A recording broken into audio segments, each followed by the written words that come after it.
I'll go ahead and get started here. It's a few minutes after 7 o'clock, and I know there may be a few people trickling in as we start, but I just wanted to go ahead and get us started more or less on time. Good evening and welcome to the Faith and Reason Institute Spring Speaker Series. I'm Dr. Eric Cunningham of the Gonzaga University Department of History and provisionally the interim director of the Catholic Studies program. And I'm very pleased to introduce tonight's talk, which is the central event in several days of celebration of Father John Navone and his career as a teacher, writer, and theologian.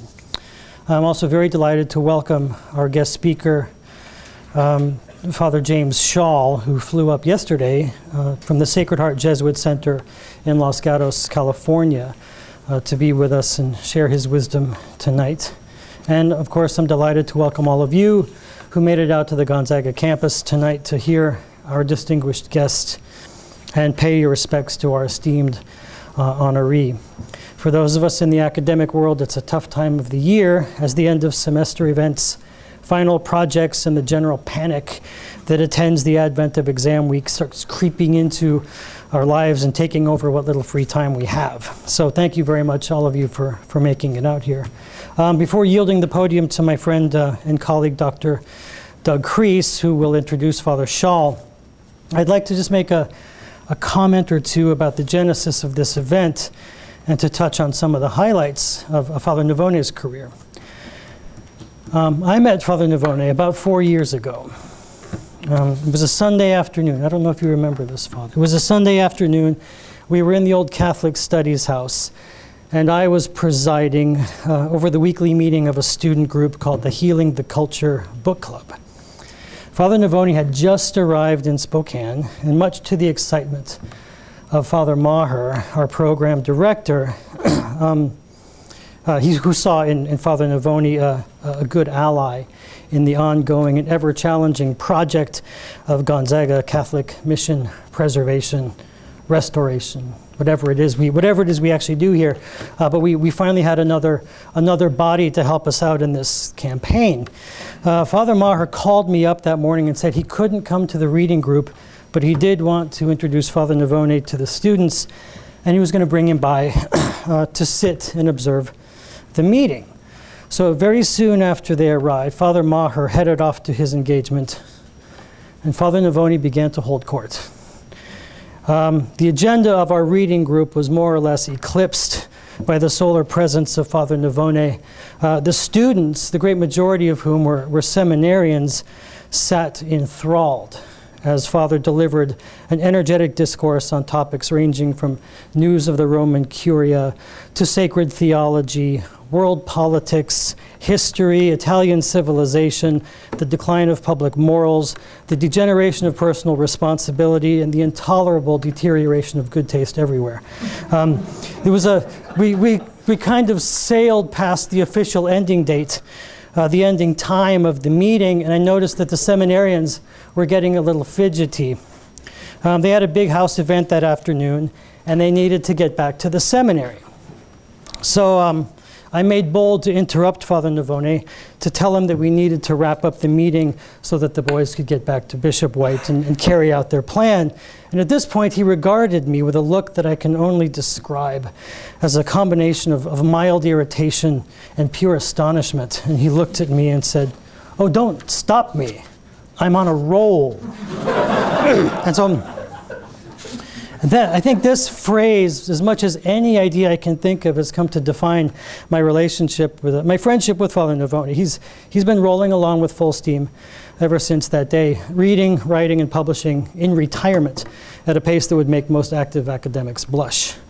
And I don't know exactly how it began, but Father Navone and I have been having weekly chats at Jesuit House for some years now. We meet in the morning. He makes sure I'm well supplied with coffee. We find a couple of comfortable chairs and spend the better part of an hour sharing our minds, our spirits, and our hearts. He's given me a wealth of advice, companionship, books, and belly laughs. He occasionally vents his frustrations with the world and charitably lets me do the same. Over the years, he's taught seminars in the Catholic Studies program and has graciously volunteered to mentor a parade of students that I've sent his way for help on their history projects. Above all, I'd say that Father Navone has blessed me with an image of what a life dedicated to God, beauty, and friendship can look like. He's been an icon of grace and generosity. He's a person who's moved comfortably in the highest strata of world society, enjoying tea with Queen Elizabeth and dinners in Rome with Gore Vidal, and yet still seems genuinely glad to share his time and cups of Jesuit house coffee with an inconsequential history professor from Spokane. Throughout his life, Father Navone has given freely to all of his friends, not only the gifts of intellectual goals to strive for, but also a moral and aesthetic template that bears both the personal mark of a life well lived and the eternal imprint of the divine. You may or may not know that Father Navone's Wikipedia entry runs to 28 printed pages, highlighting not only his 4 decades as a professor of biblical theology at the Pontifical Gregorian University in Rome, but also his 35 books and hundreds of articles published in multiple languages. He is a scholar and theologian of historical consequence and of great contemporary celebrity.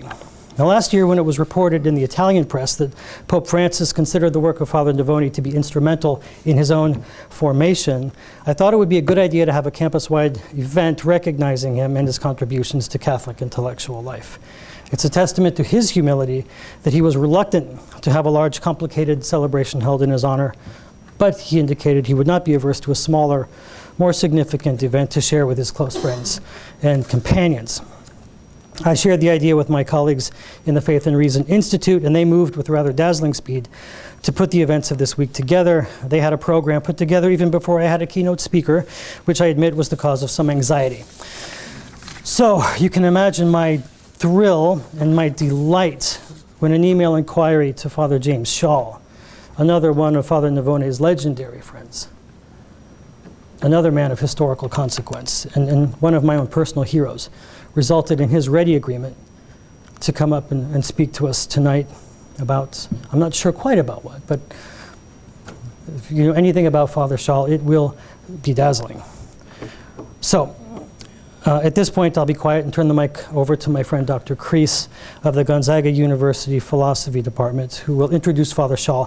But before I do, really quickly, I would like to extend once again my personal thanks to Father Navone, Father Shaw, and my wonderful colleagues in the Faith and Reason Institute, Brian Clayton, Michael Tkach, Catherine Tkach, Doug Kreis, David Calhoun, and Margaret Hirsch. So let's thank you very much. And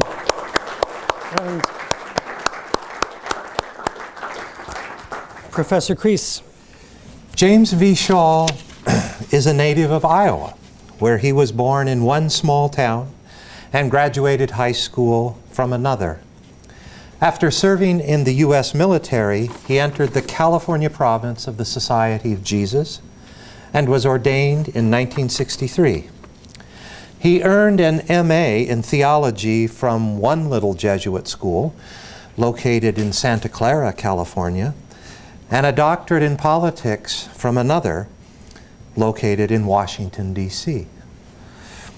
His greatest achievements as a student, however, occurred in 1954 and 1955, when he graduated twice from Gonzaga University, earning first a BA and then an MA in philosophy.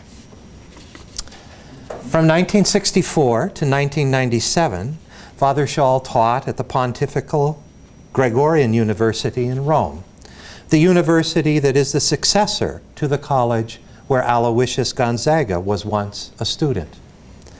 He then taught at Georgetown University from 1977 until his retirement in 2012, becoming a legendary instructor. Indeed, it is said that some Georgetown students were so enamored of his wit and wisdom that they would enroll in his courses semester after semester, referring to themselves as, quote, majoring in Shaw. Father Shaw is also a prolific writer, having authored over 30 books and editing several others. He has written literally hundreds and hundreds of columns for various magazines and journals, and given speeches to a great many collections of university and civic audiences. Between his classroom, his writing, and his public lectures, Father Schall has to be ranked among the greatest of American teachers, certainly among the greatest of American Catholic teachers. And you may as well know that there are a number of us teaching at American Catholic colleges and universities who are smitten with Schall envy, always asking ourselves, how did Schall do it? Oh, and I almost forgot to mention that his talk tonight is titled, Remembering What We Know. Father James V. Schall. Well, good evening. It's a pleasure to be here, and I want to thank you very much for all of you for attending. Now, when I was asked to, can I be heard okay? Okay, can I be heard? All right. When I was asked to give this evening of discussion of the life of Father Navone, I did so with great pleasure. John and I have been friends for many years. But I want to say that 2 weeks ago, I was at the Pontifical Josephinum Seminary in Columbus, Ohio. And that seminary is under the jurisdiction of the papal nuncio. And so as I left, the rector of the place is a man by the name of Monsignor Christopher Struct. And he had gone to the Gregorian and to the Biblicum in Rome. And I said, well, what teachers did you have there? And he said, the best teacher I had was a certain John Navone. And I said, you're kidding. And he said, yes. He said that he was the best teacher he had. And then he said the two best books that he read and he can remember are, one of them is Father Navone's book called it's called something like Themes from St. Luke. And there's another book which he cited, which has something to do with the plan of life, which is a book that I have never heard of. So Navone's writing books that nobody's ever heard of also. Anyway, I want to begin this book with a quotation from Father Navone, which goes like this. So my theme tonight is remembering what we know and illuminating life. So remembering one's tradition is at the heart of both Jewish and Christian identity. Israel's remembering is essential for her continued existence in God's covenant as God's covenant people. Forgetting God's saving act would bring her to destruction. You shall remember the Lord your God, that he may confirm his covenant which he swore with you and your fathers and up until this day. And if you forget the Lord our God, I solemnly warn you that you shall surely perish, from Deuteronomy. As Father Navone continues, through her remembering, Israel's redemptive history continues in living tradition, where the divine commands perdures as historical events challenging successive generations to decision, and that obedience which enables Israel to share in the redemption of her forefathers. The end of the quote, which is from an essay of Father Navone's called No Tradition, No Civilization. Now, the most memorable passage that I recall from many years of knowing Father John Navone and of corresponding with him and of reading him is the following. You are what you remember. Whether this insightful sentence is unique to John Navone, I do not know. But he often used it, and I have cited it many times myself as coming from him, or I will use another similar one. Tell me what you remember, and I'll tell you what you are. So the notion that the abundance of our life has to include more than the now in which we are here, so which we remember. From this angle of remembering, I will approach my appreciation of John Navone's work. To remember implies the existence of time and its passingness. From there, it gets us into tradition and into history. These considerations lead us not to a deadly timelessness, but rather to eternity, to the nunc stans, the now that stands in hushed silence or in hushed stillness, as Aquinas put it. The reason that the silence or the stillness is hushed is because this is our first reaction in seeing something of immemorable or even memorable beauty. Beauty is a prominent theme of John Navone. He talks about remembering because he thinks that there is something to remember, and it is constantly before us. The classic definition of beauty was quod visum or quod auditum placet. What is heard or what is seen pleases us. And this capacity to be pleased by anything is one of the most curious things about us. We not only encounter lovely things, but they please us, delight us, as if we were made both to receive and to acknowledge the glory of what we have received, of what is not ourselves. In an article by Julie King in the Spokane Spokesman Review of June the 21st, 2008, Father Navone, recalling his Spokane part of his earlier education, remarked, it was at Mount St. Michael's, which was up in the hill back here, which was the place where we all studied at that time. It was at Mount St. Michael's in Spokane, with his superb instructors, that I began to study philosophy and learned about what I call the life of the mind. In 2006, ISI Books published a book of Schall's entitled, of all things, The Life of the Mind, on the joys and travails of thinking. I had no idea at the time that I was echoing John Navone, due, no doubt, to my loss of memory. But John Navone was right. The instructors at Mount St. Michael's in our time were superb. I was in the class ahead of John. Several of our friends are here tonight who were in the same class that we were. I was in the class ahead of him, and I think of professors like Alexander Tourney and Theodore Wolff and John Sullivan and Edward Morton. Was he Edwin Morton? Edward. Okay. And especially of Clifford Kossel, one of the best minds that I have ever encountered. We also had a good man who we called Machine Gun Ferretti. And Machine Gun Ferretti taught logic in Latin, and he spoke so rapidly that few besides the likes of John Navone could keep up with him. One other passage from the Spokesman Review column I would like to cite as an indication of Father Navone's insights.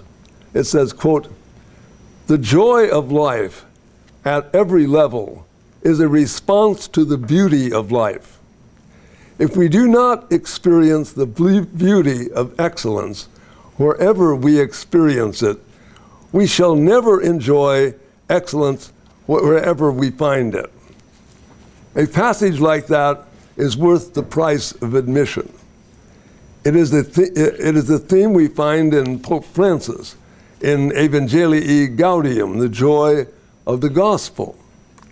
And as already has been mentioned, I mentioned here too that Pope Francis, I mentioned him deliberately because in the early days of his pontificate, in several interviews, he mentioned that besides something of Karl Rahner, a book most influential, that most influenced him, was John Navone's Theologia di Fallimento, the Theology of Failure. The notion of Pope Francis, who constantly reminds us of the joy of our faith, being struck by a discussion of failure, reminds us that, in a sense, in this world, Christ himself was a failure. Belloc has a famous poem about it. But his failure led to what we have come to call the felix culpa, the fault that results in joy. This failure reminds us then of the suffering that in Christianity there is a redemptive suffering of the innocent Christ, and that is the revelational addendum to the great Socratic principle that is the foundation of our civilization, namely that it is never right to do wrong and that it is better to suffer evil than to do it. So that these two, when you put them together, bring you to the relationship in a certain sense between Socrates and Christ, a theme which has very much interested me over the years.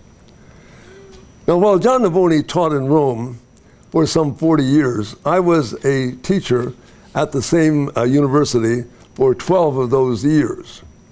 So in addition to our time together at Mount St. Michael's, we lived in the same house in Rome, in a house called the Palazzo Frescara. During the time there, I was there from 1965 to 77. And now John knew Rome and many of its celebrities, as you perhaps know. He introduced me to such famous people as the novelist Muriel Spark, Gore Vidal, Morris West. Somehow I missed Fellini and Pasolini and Tennessee Williams and William Burroughs, and I don't know who all I missed. But he did introduce me to Father Andrew Greeley and to Francis Cardinal George. None of whom I would have ever met without the introduction of Father Navone. Now, John understood both the beauty and the history of Rome. He was also Italian enough. His family was from Lucca via Queen Anne's Hill in Seattle. He was Italian enough to know how Italian politics, social life, and business operate. This is something not so clear to us duller Midwestern types who think that cutting a deal always verges on the shady and the sinful. When it really is just for an Italian, just a spirited conversation and a conversational way of arriving at a just price. I recalled that John every so often would spot a good deal on some item at, as I recall the name, Antonelli's Antique Shop. I'm not sure if that's the right name, John. Antique shop, but it was a famous antique shop in Rome. And he would purchase what he saw for his sister Helen in Seattle, who funded this whole operation. And knowing her brother's good taste in selecting what was really a valuable buy.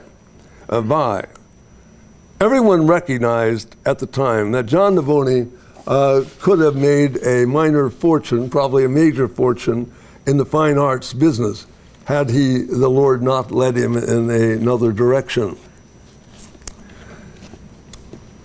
In fact, I think he probably does them both, actually. Now, John Navone has many talents, as was mentioned. I recall often in Palazzo Frescara, where we lived, hearing him play the piano in one of the downstairs parlors. John Navone is has the enviable position of being a fine, if sometimes sharply critical, theologian of the culture. There is a reason for this. To describe Father Navone as merely a theologian of whatever species, dogmatic, systematic, moral, historical, ascetical, is to miss the hundreds of other things that he is: a raconteur, a philosopher, a writer, an art and music critic, something of a poet, a commentator on almost everything worth commenting on. When I recall the beginnings of John's writing career back at Mount St. Michael's, I remember he once wrote an esoteric essay on something. I forget now just what it was, but it was a good essay. And somehow he submitted it to a journal with the most exotic title he could imagine. And as I recall, it was called the Phenomenological and Psychological Review. And much to my astonishment, but not totally, as I had already begun to suspect John's many talents, they published it. So that began him, and one thing led to another. One caveat on John's talents might be mentioned.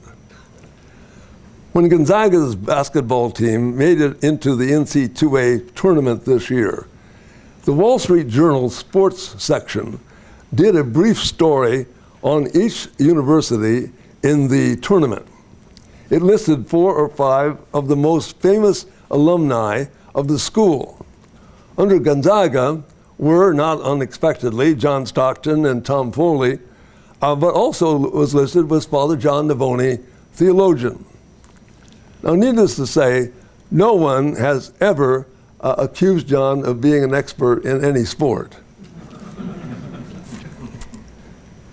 When I say that Father Navone can be sharply critical, let me cite the beginning lines of his memorable essay, No Tradition, No Civilization.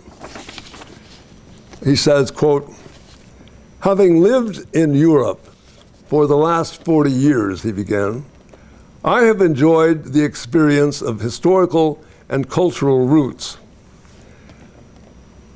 My residence for the last 35 years, for example, was constructed in the year that the Church of Scotland was founded, that Madrid became capital of Spain, and that the tobacco plant was imported into Western Europe by Jean Nicot. The building in my immediate Roman neighborhood, the buildings are much older. The Colonna Palace, half a block from my front door, was described by the Italian humanist Petrarch, who died in 1374. The final discovery scene of the Roman Holiday, the movie, was filmed in that particular palazzo. Living in Europe is living in a place where the stones speak. However, if you have not done your homework, you will not understand what they are saying. If you have no idea what a thing is, you have a difficult time. You'll have a difficult time recognizing its reality when you encounter it. This principle, I suspect, is more valid for truth than for beauty. For sometimes, often perhaps, we do not want to know the truth. It would require us to live differently. We protect ourselves from it by choosing not to know it. With beauty, however, we just do not see it, though sometimes we do.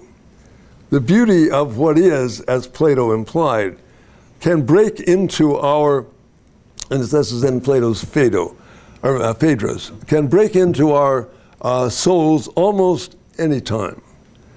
We can only with difficulty ignore it.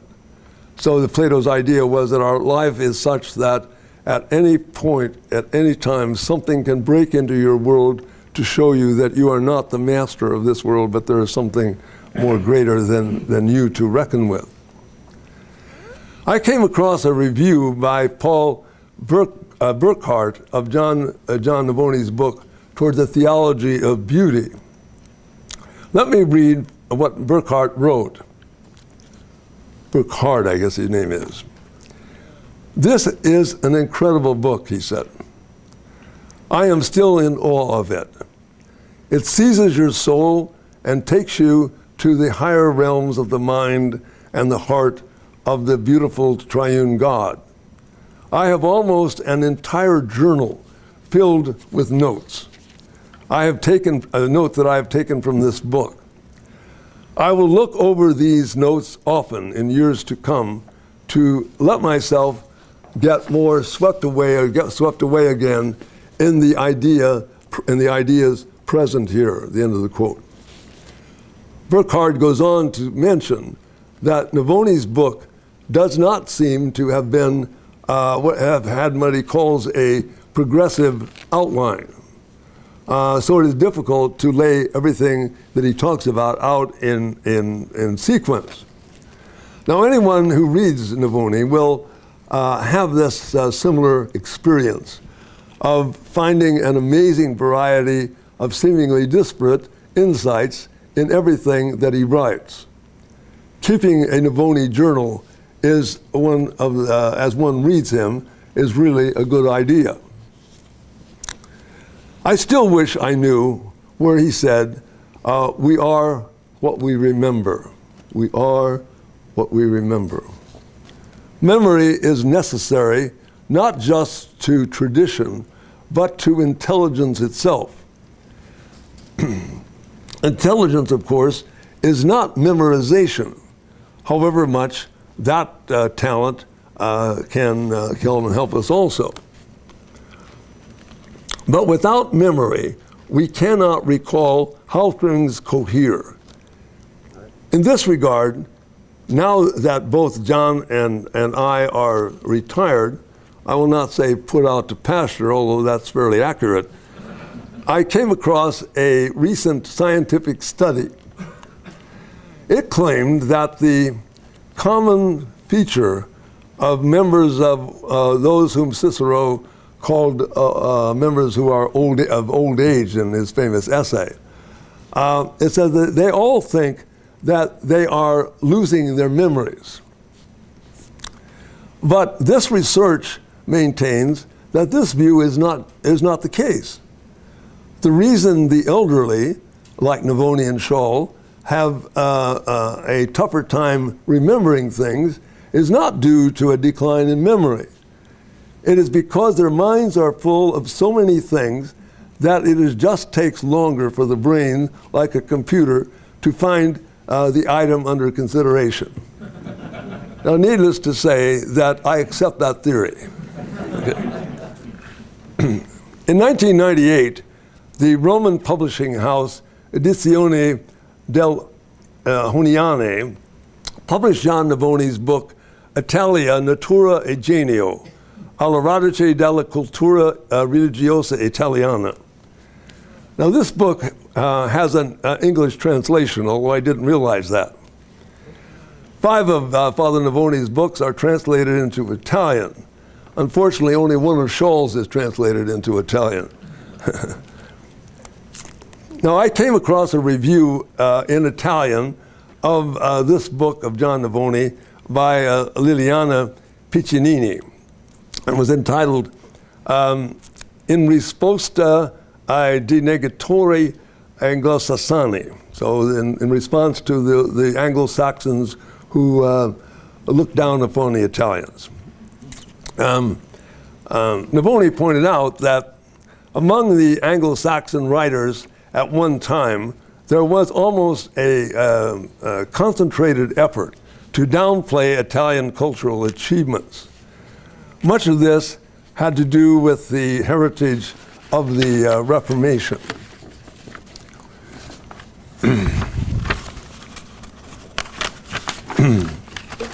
The heritage of the Reformation. But Navone directed himself to many examples of this prejudice. Writers were unwilling to and unable to see the beauty and the accomplishment in Italy of the Italians in our civilization. Here is a rough Scholl translation of Liliana Piccinini's comment about John Navone's book on Italy. She said, quote, "This is an original book, rich in points that lead us to reflect and certainly to an efficacious response to those who denigrate Italy. As to conclude, we should not permit ourselves to forget the book's guiding point. Rome has created Italianità. Rome has created Italianness. There is among the Italians a common understanding, almost unique in history. In Italy, the rocks also speak. At Rome, on the Campidoglio, Michelangelo constructed his buildings with a medieval architecture that had its vaults laid on the foundation of the Romans, the end of the quote. As we saw earlier, John Navone said that he lived in a place where even the stones speak. Liliana Piccinini has the Italian of this very phrase. In Italia, parliano anche le pietre. In Italy, also, the rocks speak. It's a very fertile idea, actually. We are what we remember. There is among the Italians a common understanding unique in history. The foundations of Michelangelo's medieval buildings were built by the Romans. So when you see a building that's medieval and yet it's built on the foundation of the Romans, you realize there's a continuity there that you cannot miss. While in Italy, John Navone lived in a building built in the same year as the Church of Scotland was founded. It was some 3 or 4 blocks away from Michelangelo's Campidoglio. Who else but John Navone would be aware of these things? Living in Europe is living in a place where even the stones speak. However, if you have not done your homework, you will not understand what they are saying. You have not done your homework about what these stones mean. You will not understand what they are saying. John Navone, I think, has done his homework. He has listened to the stones speaking to him. Another of Father Navone's interests is statistics, or just plain facts. Every so often, I will receive from John Navone a list of facts that cause one to think. Back in the 1970s, for example, when population explosion was the fad of the intellectuals, I wrote a book entitled Human Dignity and Human Numbers. My argument at that time was that the world, in fact, has plenty of resources to feed and provide for a much larger population than the 3 or 4 billion who lived on the earth at that time. Since that time, the issue is not population explosion, but population decline. Several writers are predicting the practical disappearance of Italians, Germans, Spaniards, and other low birth rate peoples in the next decades. Very, very sobering statistics. The only reason the United States is not in that list is because of immigration.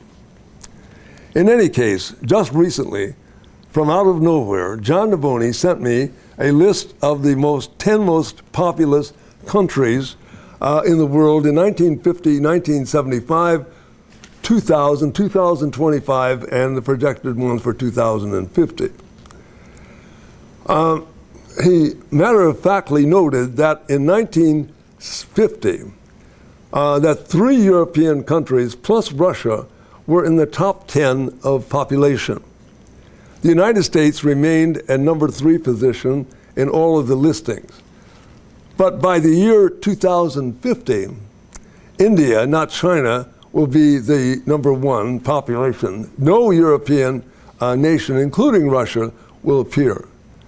The list goes on: Indonesia, Nigeria, Pakistan, Brazil, Bangladesh, Ethiopia, and the Congo. This brings up the great mystery of why the West no longer wants to continue itself among the nations of the world. This mystery, as Navone hints elsewhere, happens when an individualist rights culture replaces one of relational responsibility to others. I mention these statistics because they are just one more sign of John Navone's curiosity about almost everything. Just how he came across them initially, I have no idea.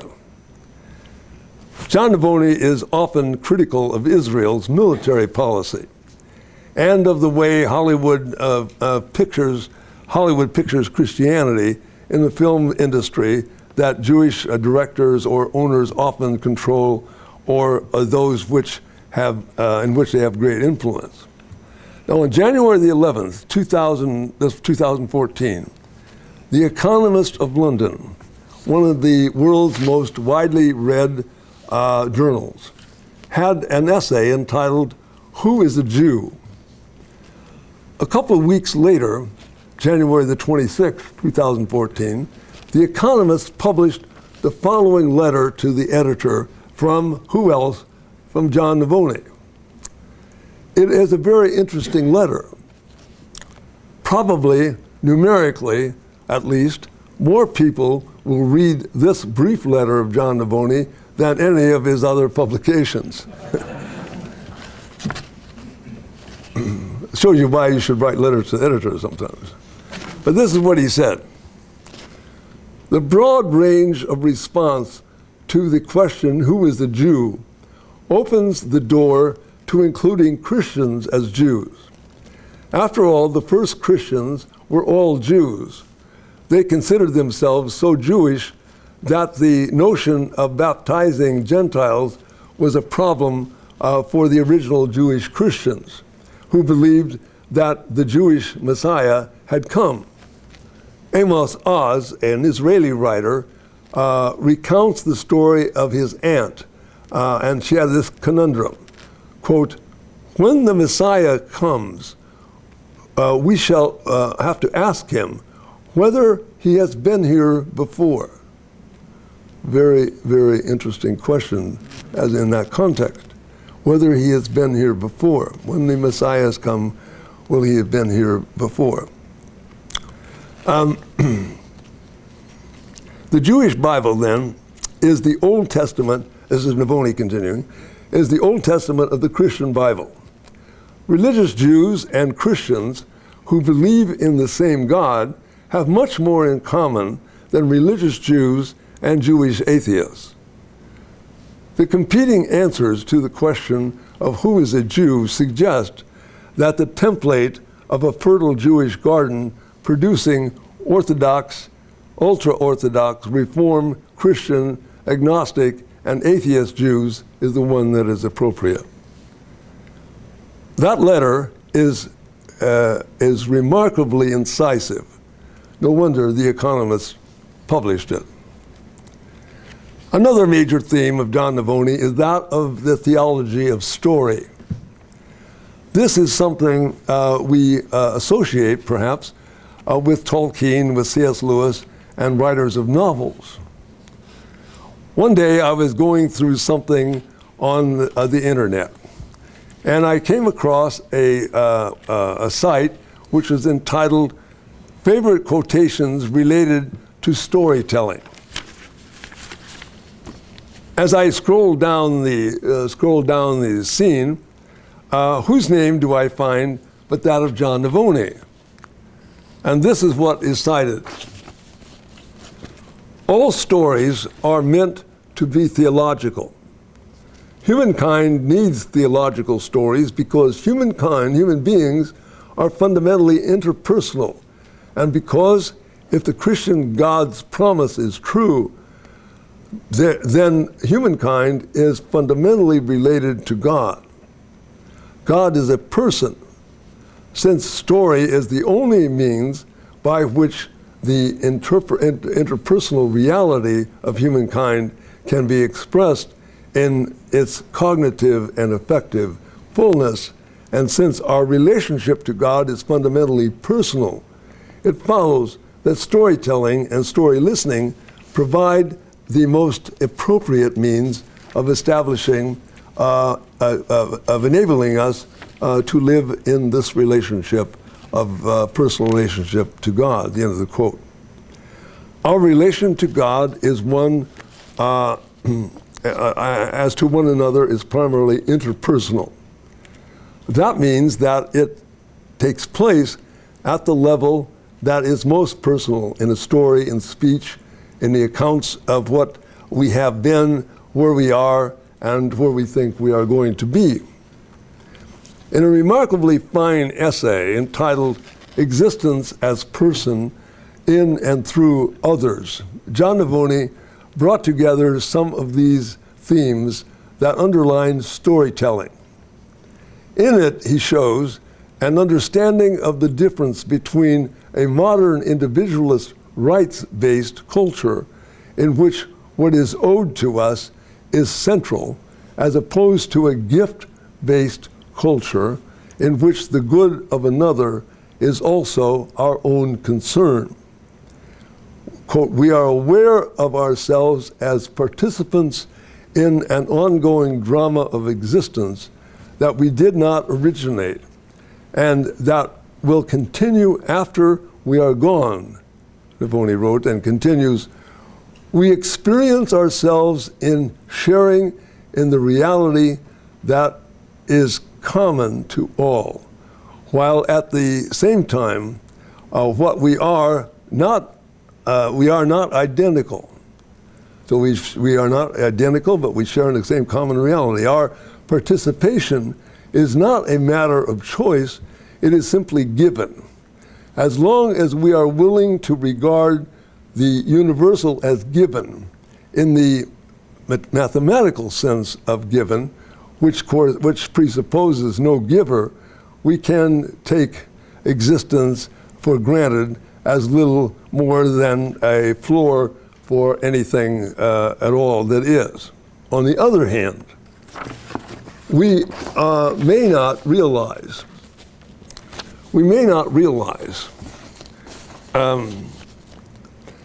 that a universe of givenness presupposes a giver who is generously giving them the one originating source of all that is, the principle of unity in the universe.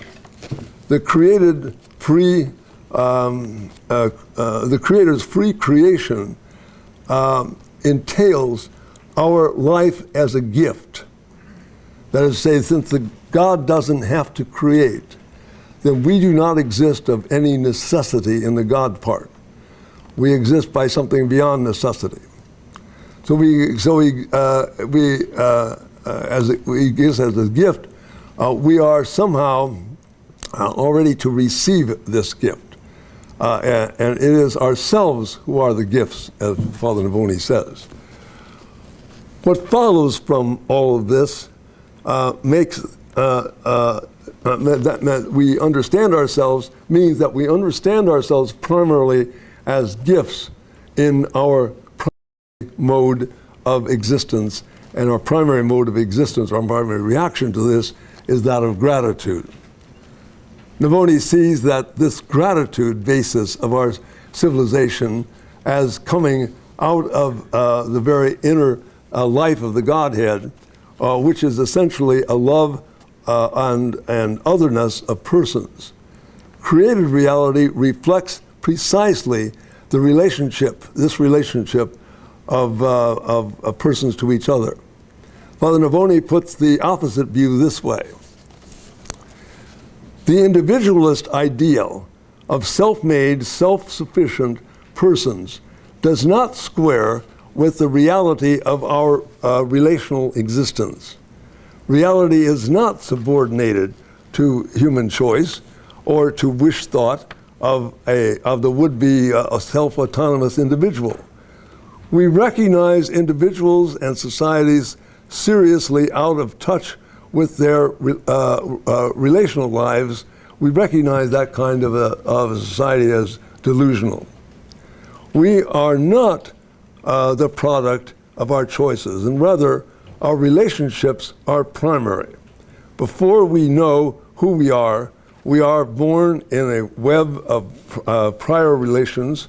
We are related to God, to Christ, to our parents, to our relatives, to a universe before we even know who we are. End of the quote. The individualist, rights-based, autonomous person makes almost any notion of sacrifice and generosity impossible. And likewise, I would briefly like to cite yet one more essay of Father Navone, one called Aquinas' Vision of Divine and Human Happiness. Human happiness, of course, is the classical Greek eudaimonia, the good daimon, the good spirit that takes us into the higher things. John Navone explains the relationship of the Greek idea of happiness to the Christian transformation of it into our participation in the inner life of the Godhead. This discussion takes us back to the insightful classes that we had with Father Kossel on Aquinas. At the heart of Aristotle's ethics is his tractate on friendship.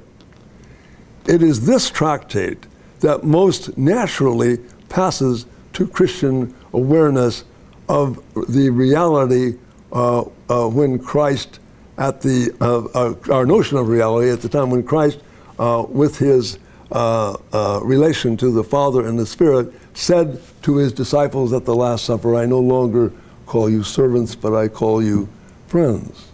A momentous point or change in the history of our relation to God. If we realize who Christ is, who says this, to whom he is related, that is his Father, in the same divine nature, we can see how revelation directs itself to reason in correcting and completing it. So God is happiness itself, working out our sanctification as a participation in the boundless happiness of God's knowing, loving, and enjoying himself. Father Navone writes in a beautiful passage, we are here created, we have been created by happiness for the purpose of happiness itself, because God enjoys making others happy. Our desire for happiness, the dynamic structure of human intentionality, is not of our own making. Rather, it evidences for Christian faith that we have been structured or programmed, if you use that word, by happiness itself. By happiness itself, for happiness itself. We are the effects of the uncreated cause. This happiness itself, which is affecting us, is its will for us always being its loving of us, of loving of all of us. This notion that we have been personally structured for happiness is a reminder, of course, of Augustine's restless heart. Our hearts are restless until they rest in thee. One of the Jesuit generals spoke of the intellectual apostolate. This means writing, thinking, lecturing, and teaching, something to which John Navone has devoted his life. It is in a way a paradoxical life, since so much that is true is rejected as inanity, as Chesterton implied. But this life, intellectual life, has its own rewards and pleasures, as I like to put it. In an old Peanuts cartoon, to conclude, Lucy and Charlie Brown are out on a hillside at night, and there are a lot of stars about, and they're looking at the stars. And Charlie says to Lucy, he says, do you know what I think? And as they look at the stars, Charlie continues, I think that there must be a tiny star that is out there that is my star. Lucy looks skeptically at him as he goes on. And as I am alone here on earth amidst millions and millions of people, so that star out there is alone among millions and millions of stars. So in the next scene, both Charlie and Lucy gaze on in the dark, starry sky in silence. And finally, Charlie turns to Lucy to ask her, does that make any sense to you? To which Lucy perkily replies, certainly. And as she walks away to a totally deflated Charlie Brown, she replies, it means you're cracking up, Charlie Brown.